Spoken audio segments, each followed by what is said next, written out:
What dating advice would you give to your son? Whatever. Kung son or friend or whatever, lalaki ko yung umpisa mo. Dating advice. So lalaki, no?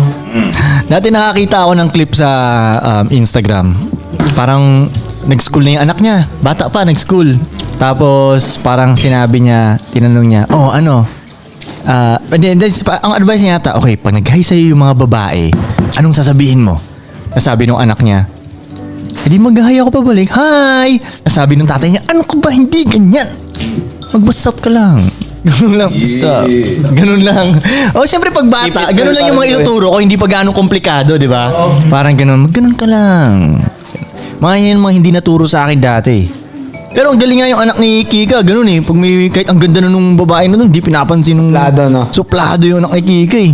So ano bang dating advice na ibibigay ko sa anak ko? So, ilang taon yan? May At ilang specific taon? Hindi, age kunyari, teenager na. Okay, mga 15, 16, ganun. 15, 16. Ikaw, oy, sa tingin mo? Sa tingin ko, tol, ihuhulma ko siya na mapapaniwalaan niya na astig siya na lalaki, astig siya na bata.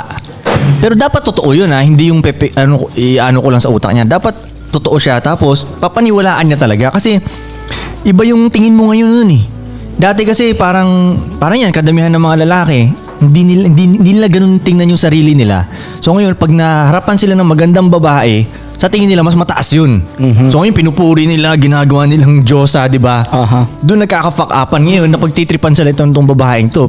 Inutos-utusan lang sila, alam mo yun, pinapahabol-habol lang sila, ganun. Dahil unang-una, yung tingin nila sa sarili nila, hindi sila astig. At siguro, hindi rin talaga sila astig.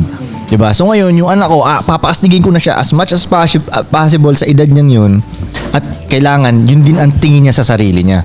So iba yung galawan niya ngayon. Sa mata niya, ako ang astig, diba? So hindi ako ang maghahabol, ganun. Pero kailangan yata kailangan ba dumaan siya sa heartbreak sa tingin mo? Medyo good question yun ah. Pero pwede. Kailangan ba dumaan siya sa heartbroken talaga siya? Pwede rin eh, no? Parang lalong tumigas Kasi siya. hindi ko rin maiiwasan siguro, malamang mai-inlove yun yung anak ko. Unang girlfriend niya, unang makatikim siya ng mainit na pussy, di ba? Mai-inlove yun. Tas tama, sige anak, ma-heartbroken ka muna. Pagkatapos mo ma-heartbroken, balik ka sa kay tatay ah. Turo ko sa'yo kung paano. O yun. So, tingin ko, para sa akin ang lalaki hindi pa na heartbroken, hindi pa tuli eh. Parang sa akin, support. Kung alam mong matibay ka. Ano no? Pag alam mong matibay ka, syempre ganun iisipin mo eh kung paano ka hinulma dapat pagdaanan din nila. Ano no? Ulitin mo nga. Kung alam mong matibay o astig ka, Okay. so dapat kung paano ka nahulma, dapat ganun din yung Paano pagdaanan nahulma? nila. Paano rin Diba? hulma sila? Oo. Ako yung Syempre kung may pinanggalingan mo. shortcut sila, hindi Okay. sila kasing tibay mo. Parang ganun ko tignan eh. Okay, gets. Ikaw, Frank, anong bibigay mong advice sa anak mo? Sa akin yun din eh. Papataasin ko yung confidence niya in a way na hindi pa rin false belief. Yes. Kumbaga, papataasin mo yung confidence niya pero tuturuan mo siya kung paano siya magiging ganong klaseng lalaki. Na pag mataas confidence, hindi lang basta, dapat mataas confidence mo.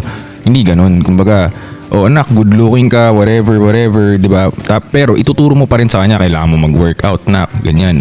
Kailangan mo ng ganito, kailangan mo ng ganyan. Tapos, iibahin ko nga rin yung tingin niya sa babae kasi most likely, ang mold ng society sa'yo, pag magandang babae, syempre high value. Hindi na talaga yon. So, sabi sa akin ng tatay ko nung bata ko, Iho, para hindi ka masyadong nape-pressure pagkausap mo maganda, imaginein mo, itsura niya pag lola na siya. Lahat naman yan tatanda rin eh. Papangit din yan eh.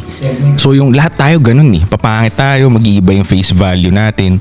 So basically, pare-pareho lang din yan. Huwag ka na ma-pressure.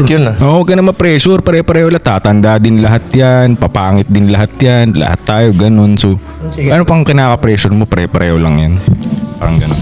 Parang ganun yung sinabi ng pinsan ko pero iba lang. Sabi ng pinsan ko, Kuy, ang magandang yan, mabaho din yung tae niyan. Ganun yung sabi niya eh. No? Tapos sabi niya, sige, imagine mo, Kuy, mabaho yung tae niya ngayon. Real shit ka. Oo, mag-iba yung tingin mo sa kanya. Sabi niya gano'n. Oo nga, no? Parang gano'n. Yun yung turo niya sa akin eh.